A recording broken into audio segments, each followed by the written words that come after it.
My husband Jack revealed Andy's prenuptial agreement upon receiving his inheritance, declaring, "I don't need a life with you anymore. I'm inheriting $5 million. I don't need you when I have that money." His cold words signaled the demise of our marriage after years of living together. I felt like a mere obstacle in his pursuit of wealth, but he remained oblivious to the significant secret tied to the $5 million inheritance. "Mom, is it true that Grandpa is in critical condition?" My daughter Sophie's unexpected question caught me off guard. Ethan, Jack's father, had a serious health problem, and the information was supposed to be a secret between Jack and me. "Did you get that information from your dad?" The only one who could have told Sophie was Jack. "Yes, and on a call from Dad, he told me to renounce Grandpa's inheritance." Sophie's words unsettled me. With a single phone call, my peaceful life was about to be shaken. A few days after Sophie's revelation, Ethan passed away peacefully.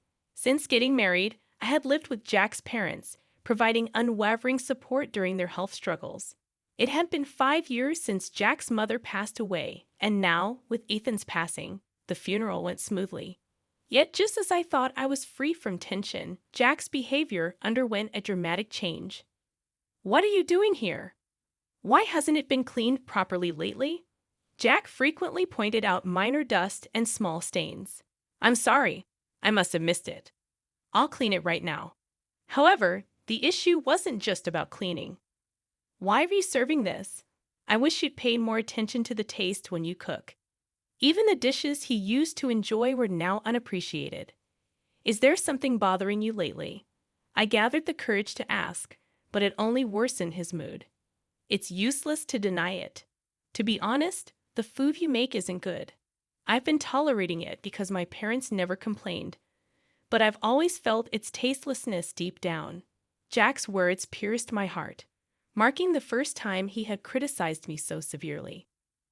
My mom always cleaned and did laundry perfectly, and at mealtimes she cooked with care without cutting corners.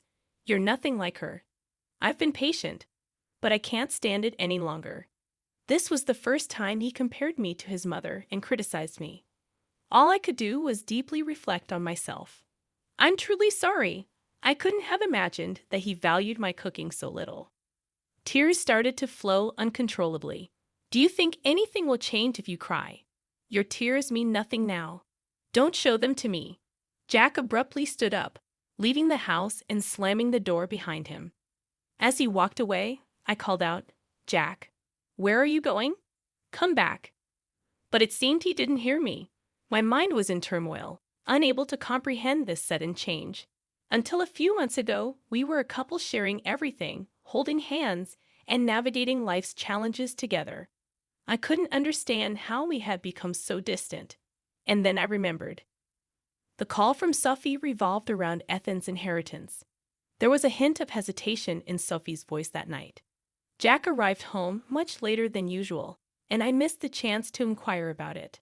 I wondered if Jack had discovered information about the inheritance and chose to keep it to himself.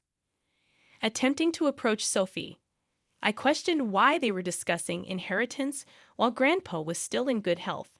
Sophie expressed doubts about Jack's actions and mentioned conveying the same concerns to him.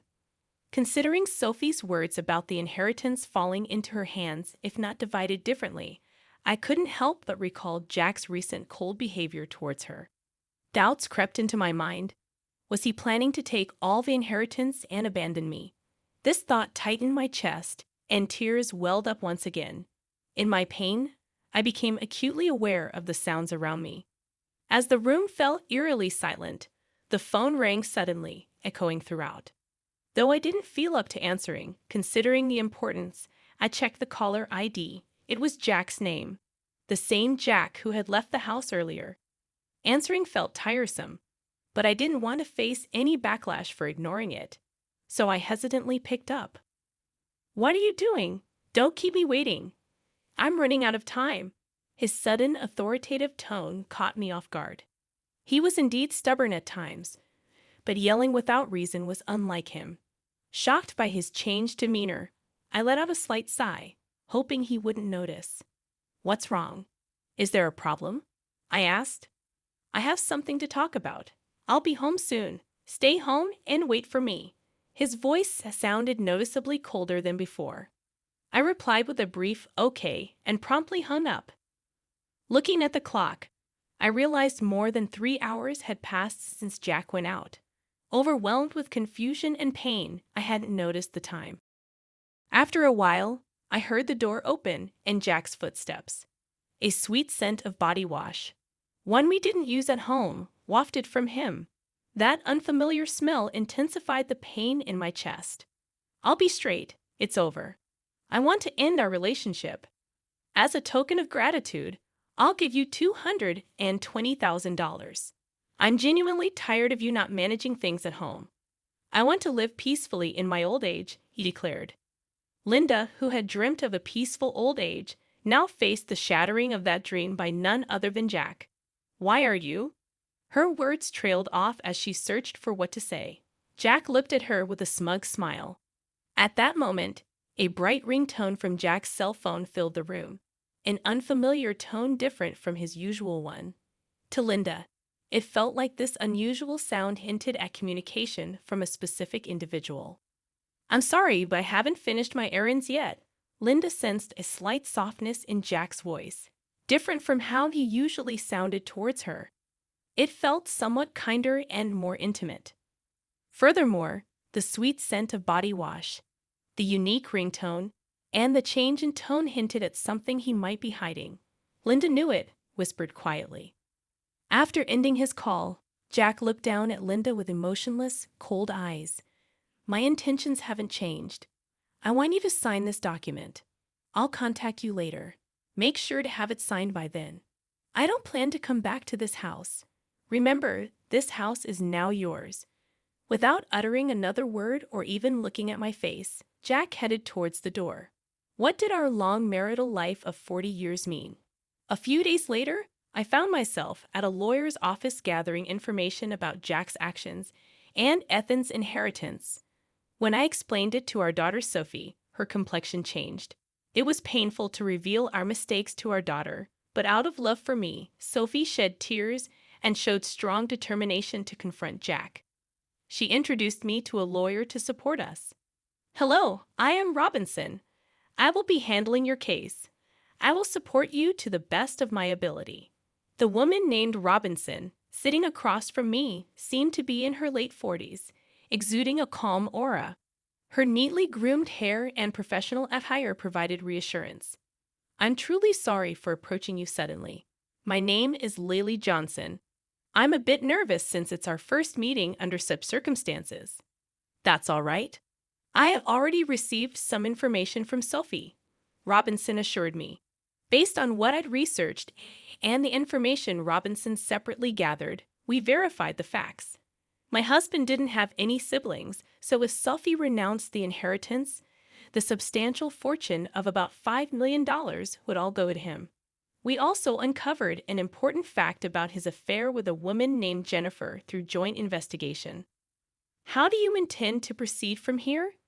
Mrs. Robinson asked in a gentle tone and soft eyes. "Thank you from the bottom of my heart," I said, appreciating her. After exchanging fees and a brief discussion, I quietly left the office. 5 days later, I received a call from Jack proposing a meeting at a quiet cafe. I arrived a bit earlier, choosing a seat by the window to enjoy the calm outside view. When Jack and his new girlfriend Jennifer walked in, he smirked with a sense of pride. "Are you prepared for the divorce?" I was a bit surprised that this was his first statement. It seemed he's convinced he's in full control. "Is this your new associate?" I hadn't expected him to bring her to such an important discussion, and I was astonished at his decision. I wondered if he was the man I once deeply loved, or had he changed because he cheated, or was he always like this? I couldn't tell. "Are you Jack's wife, right?" "My name is Jennifer. I've recently started dating him," she said. Her sudden smile left me grappling to grasp its meaning. "I've read a lot about you from Jack. Seeing you in person, you do look a bit aged. I wonder how Jack endured all these years. I feel a little sorry for him." Indeed, Jennifer seemed to take great care of her appearance, looking much younger than her actual age in her 60s. Compared to her, I might look my age, but I couldn't accept the way she phrased it. Jennifer, it's those tendencies of yours I warned you about. But indeed, if it were me, I would cherish you more, she continued. I know, Linda. I don't want you to overthink it anymore. I just want you to file the divorce papers, Jack interjected. I was taken aback by Jack's expected attitude. Hold on, there's something I want to discuss. A hint of confusion was evident on Jack's face. What are you getting at? Is it all about your father's inheritance? Is that why, after all our years of marriage, you're deciding this? I wanted to know the truth behind all these events. I can't see how my father's inheritance and you are related. That's solely my father's. I've heard detailed stories about your father's vast inheritance from Sophie. I know how much it's worth. So what? That inheritance isn't for you to take. But I'll answer. Actually, more than the inheritance itself, the end of taking care of my parents is one of the reasons I want to part with you. Just a caregiver role. How had Jack seen me only as a caregiver and not the loving wife I used to be? I didn't even have the energy to cry. Can we speed this up, Jack? I want to start our new life. Besides, have you still not let go of Jack? Don't make me repeat myself. I'm not thinking of a new start with you now. I want you to file the divorce papers. Waves of emotion struck my heart with intense anger and deep sadness. My hand quivered slightly. Taking a deep breath, I pulled out the divorce papers. But my name isn't written yet. The situation isn't settled yet. To hand it over, I asked, you remember promising me the house and money, right? Yeah, I did say that. I'm a man of my word, so I plan to give you the house and money. His response surprised me. You say you're kind. But a truly kind person wouldn't just use their wife as a mere caregiver and then abandon her. So I'm demanding rightful compensation of $30,000 and the rights to the house. What compensation? When we talked about money, it was supposed to be $20,000. You always nitpick at the very end. Your attitude of trying to pay me the absolute minimum is so obvious. But the difference of $10,000 means a lot to me, so I think $30,000 as compensation is fair. Your girlfriend, it's Jennifer, right?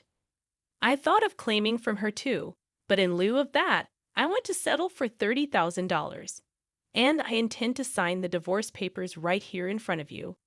Unexpectedly, Jennifer commented, $30,000 should be fine, Jack. Pay it if you're satisfied with it. With her statement, Jack finally accepted the alimony of $30,000. Now we need Jack's signature on the land title change document Mrs. Robinson prepared and the notarized alimony agreement. Jack looked surprised by my preparations, but I calmly said, I have a life to continue to, easing his suspicions. We took out our respective seals, lined up at the designated spot, and Jack smiled as if he anticipated something. So, Linda, will you sign the divorce papers right now? Understood. I agreed, saying, here's the divorce paper. As I carefully wrote my name and firmly stamped it, Jack couldn't hold back his laughter and burst into loud guffaws. With this, you and I no longer have any relationship. Also, I have something to tell you. Actually, I'm set to inherit $5 million, so I didn't need someone like you anymore. Thanks for the divorce. What a foolish ex-wife you had, letting go so easily for just $30,000. It's surprising. Behind me, as I left, the loud laughter of Jack and Jennifer echoed. I hurriedly left and headed to the city hall. My only goal now was to complete this procedure as quickly as possible and sever ties with the two of them completely. They might be laughing happily now, but I wondered how long their happiness would last. A month later, I quickly sold the house I received from Jack, prepared for a new life, and decided to live near my daughter Sophie, who planned to start her life near her husband's parents' home. Since Jack's mother lived nearby, I thought there would inevitably be moments I'd feel cautious. Contrary to my concerns, Sophie's husband warmly welcomed me and was always considerate, which I found very reassuring. My daughter Sophie seemed angry at Jack's actions at first. But when I told her a certain fact, her expression changed completely, and she smiled brightly. I had a hunch that Jack would soon realize my plan. As proof, I deliberately didn't change my mobile number. The day that intuition became a reality came sooner than I thought. From the afternoon, my mobile rang repeatedly, and sure enough, it was Jack. He called many times, but at first, I purposely didn't answer. After receiving repeated calls, I finally picked up. "Hello, why are you doing this?" I couldn't hide my surprise. "What's the matter?" You called out of the blue, raising your voice. "What's the problem?" "Where are you right now?" I thought he might have visited the house we used to live in. But in reality, that house had already been sold, and a new tenant might have moved in, or it could have become an empty lot. Considering this fact, the image of Jack's panicked demeanor surfaced in my mind, and I felt a little sorry for him. "Since we've decided to divorce, there's no need for you to be involved anymore." "Where did Sophie go?" "I can't find her." It seems he went to Sophie's previous house. Of course, she wasn't there. I managed all the information and procedures related to Sophie's husband's family home, so Jack had no way of knowing. He seems to have hit a dead end and contacted me. Yes, actually, Sophie has moved to a new place. Why didn't you tell me something so important? Moreover, did you know about that too? It seems my husband finally realized the truth. By that, are you referring to the significant hidden debt that Ethan had? Actually, when I investigated Ethan's inheritance in detail, I was shocked by the amount of the inheritance. But at the same time, I found out about a considerable hidden debt.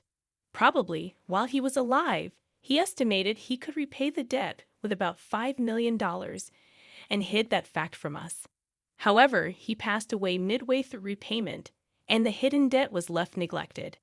And when you officially receive an inheritance, you are also obliged to inherit such hidden debts. Jack was blinded by the allure of easy money and neglected thorough verification and investigation. That was his big mistake. So, I have a question. Did you really know about my dad's debt? Jack asked. Information is easy to come by. It becomes clear to anyone with a little search. That's why I noticed it. I imagined Jack turning red with anger on the other end of the phone. Anyway, what about the promised money? What about the money you intended to return? I had my suspicions, but his real goal was money after all. Besides, about that property. If I had known about my dad's debt from the beginning, I wouldn't have gotten involved at all. I understand how you feel. I thought it deep down, but I chose not to say it. But think about it, putting aside the money issue for a moment. You got to marry a very attractive woman, right? Isn't that pretty lucky? Of course, I don't know if Jennifer chose Jack because of his assets or if it was truly love. As soon as Jennifer found out about my debt, she left me. I thought she would. It's exactly as I expected, Linda. Think about it. How about starting over with me? I feel deceived by Jennifer. I just realized now you're the person I really need. The tone of Jack's voice suddenly dropped and became emotional. I wondered if he had forgotten everything he did to me. I'm cornered. Every day, I'm being rushed by collectors, and the debt I can't repay is piling up. I'm at my limit. I really feel my life is in danger. Help me, please. Even after hearing his desperate plea, I calmly thought, if I were in this situation, would Jack help me?